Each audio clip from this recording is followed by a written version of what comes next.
और है। इतना ज्यादा काम हुआ कैसे है?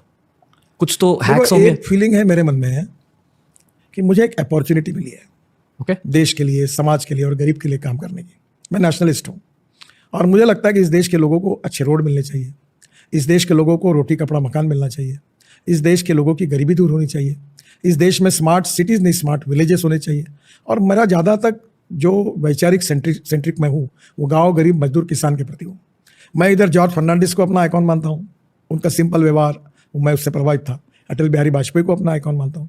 तो नेचुरली उन लोगों के स्वभाव से कुछ बातें सीखने के लिए मिली।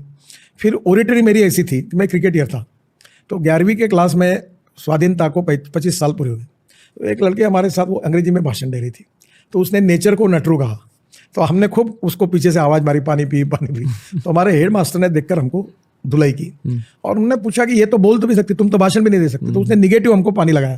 तो अब हमको ये आया कि ये बोलते हैं ना हेड मास्टर इतना धुलाई की नहीं कि तुमको बोले, हम बोल के दिखाएंगे। यानी उनके मारने के कारण हमको मैं बोलना शुरू किया और बोलते मुझे अवार्ड मिलते गए, तो मैं अच्छा वक्ता बन गया। तो मैं जो बताया, कोई बात प्लानिंग करके नहीं हुई, कोई बात एम्बिशन रखकर, उद्दिष्ट सामने रखकर नहीं हुई। ओके। कोई बात कैलकुलेशन से नहीं हुई, कोई बात एजुकेशन और टेक्नोलॉजी को समझकर अपने व्यक्तित्व। एक जन मैं बीजेपी का प्रेसिडेंट था, तो मैं पैंट शर्ट पहनता था उस समय। आजकल मैं पैजामा कुर्ता पहनता हूँ।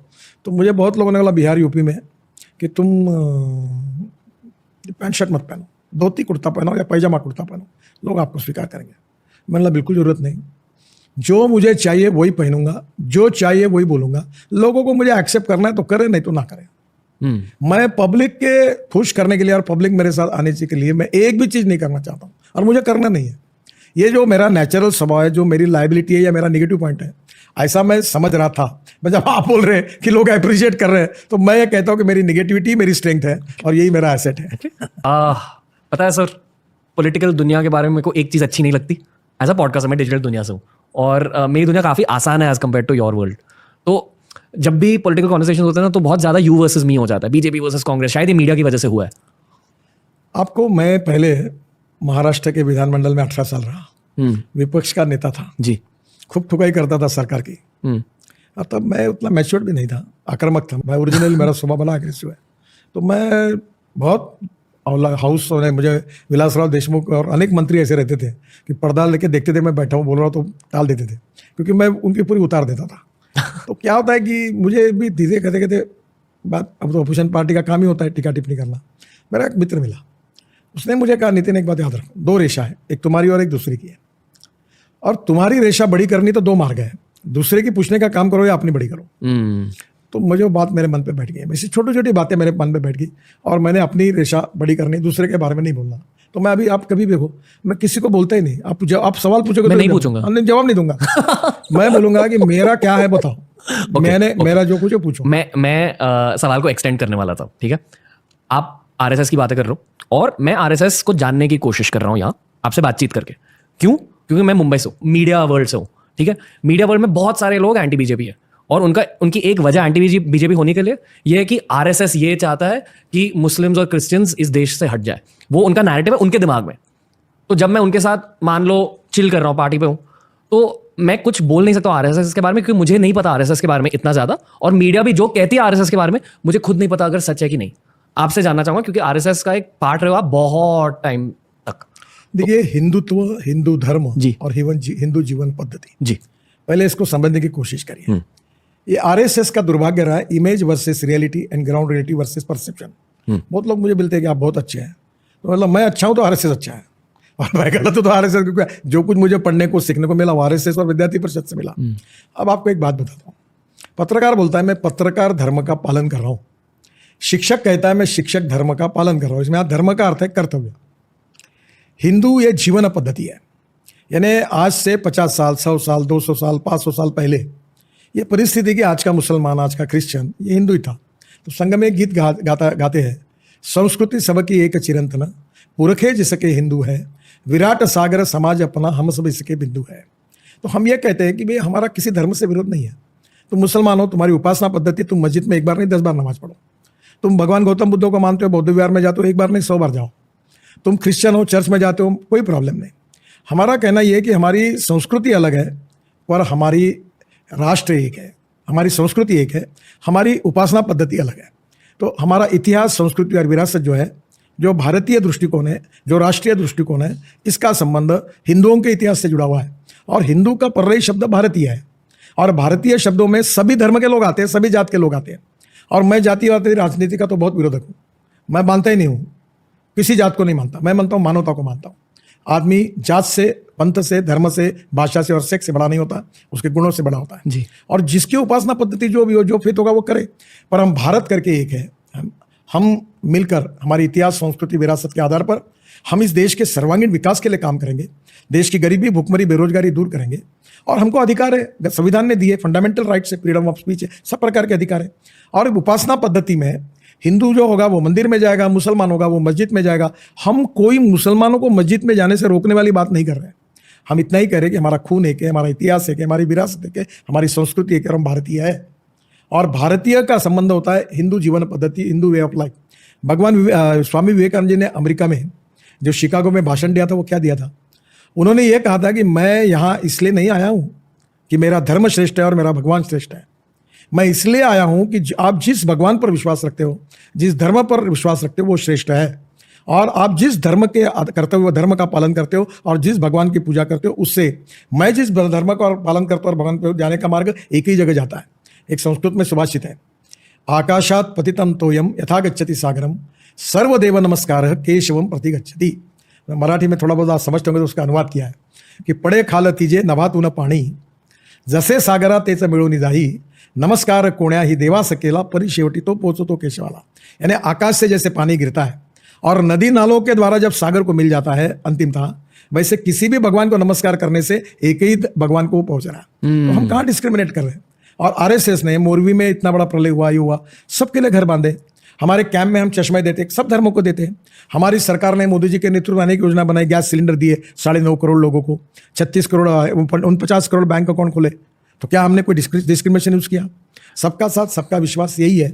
और हमारे यहाँ भी फीलिंग, हाँ, जो लोग हमारे देश में रहकर हमारे देश के बारे में अहित सोचेंगे और विदेशी ताकतों के भरोसे इशारे पर काम करेंगे, उसका हम विरोध करेंगे। हमारे देश की सुरक्षा है, जो हमारी जितनी सीमा है वो सुरक्षित रखेंगे। हमारे देश में देखो, जो सामर्थ्यवान होगा, ताकतवान होगा, वही शांतता प्रस्थापित कर सकता है, अहिंसा प्रस्थापित कर सकता है।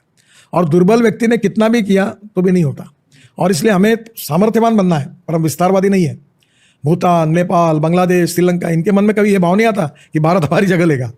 ये हमारी संस्कृति, इतिहास और विरासत की जीत है। ये हमारा भारतीयों का स्वभाव है कि वसुदेव कुटुंबकम, पूरा विश्व एक है और हम सब एक मिलकर विश्व की प्रगति और विकास करें। यही हिंदू संस्कृति और भारतीय संस्कृति है। प्रॉब्लम क्या हुआ कि जब कन्विंस नहीं किया जाता तो कंफ्यूज किया जाता है। जब कन्विंस नहीं किया जाता तो कंफ्यूज। तो वोट बैंक पॉलिटिक्स के लिए हिंदुत्व, हिंदू धर्म, रिलीजन, इसके आधार पर अगर कोई हिंदुत्व की बात कर रहा है तो वो एंटी मुसलमान है, एंटी माइनॉरिटी, इसका प्रचार किया गया और इसके कारण फिर गलतफहमियां पैदा हुई।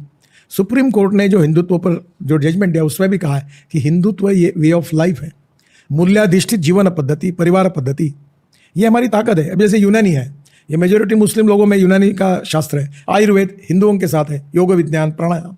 तो हमको यूनानी में जो अच्छा होगा वो भी लेंगे, आयुर्वेद में अच्छा होगा वो भी लेंगे, योग और प्राणायाम का होगा वो भी लेंगे, और विश्व में हमारी बात को लेकर जाएंगे। जो मैंने पहले कहा सर कि अक्सर मीडिया पॉलिटिक्स के बारे में जब बात करती है तो यू वर्सेस मी का नैरेटिव लाती है, कांग्रेस वर्सेस बीजेपी। तो क्या आप ये मानते हो कि आरएसएस को जो भी नेगेटिव पब्लिसिटी मिली है स्पेशली शहरों में, उसी वजह से हुआ है कि मीडिया एक तरह से पोर्ट्रे कर रही है आरएसएस को? मीडिया की बात छोड़ दो।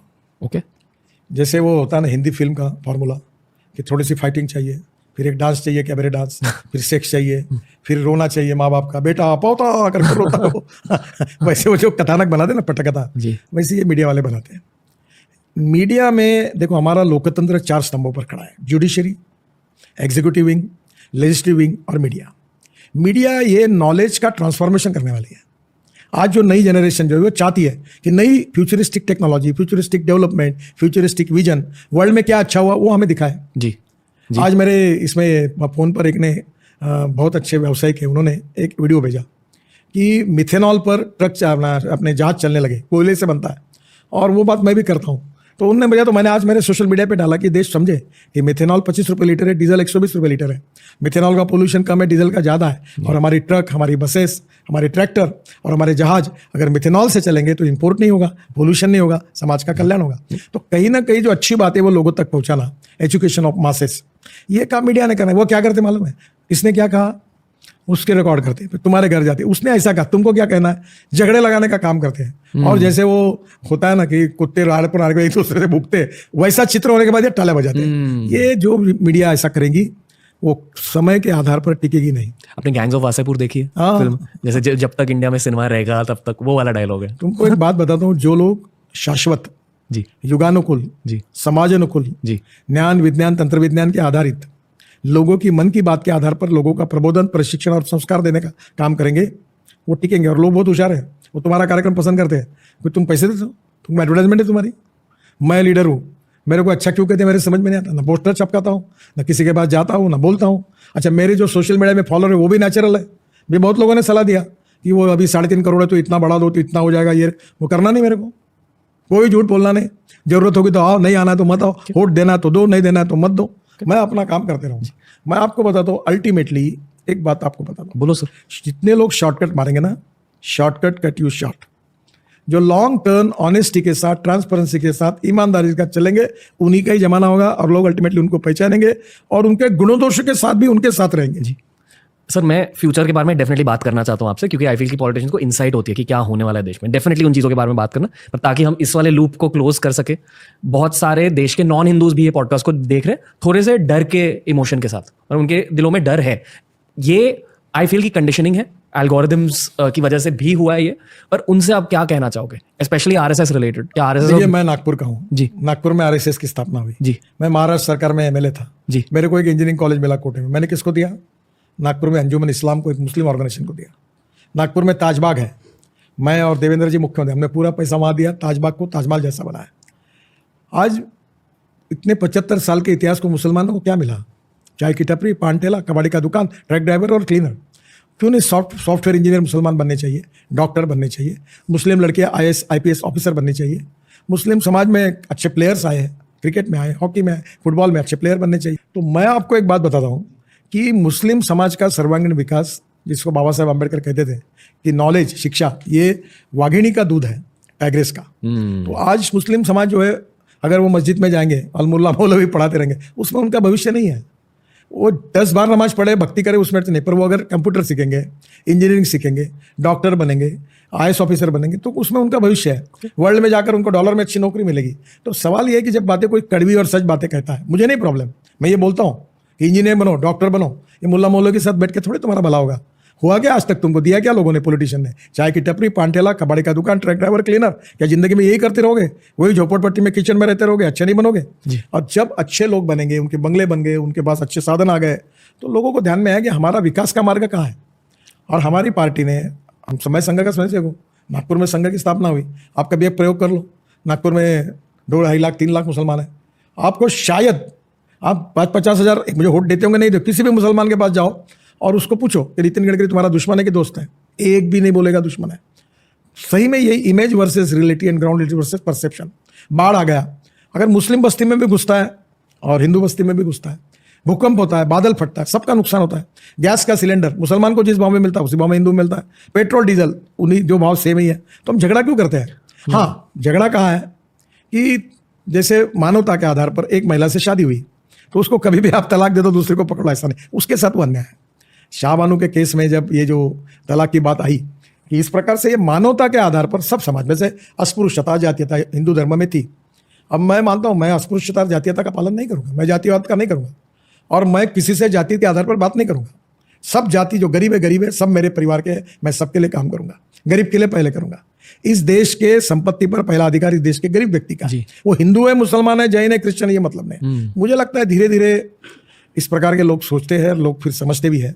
पर राजनीति में पॉलिटिकल मतलब के लिए, वोट बैंक पॉलिटिक्स के लिए ये गुमराह किया जाता है। अब देखो छत्रपति शिवाजी महाराज का इतिहास, जिनको मैं अपना आइकॉन मानता हूँ, आप मुझे बताइए शिवाजी महाराज ने एक भी मस्जिद कभी तोड़ी है?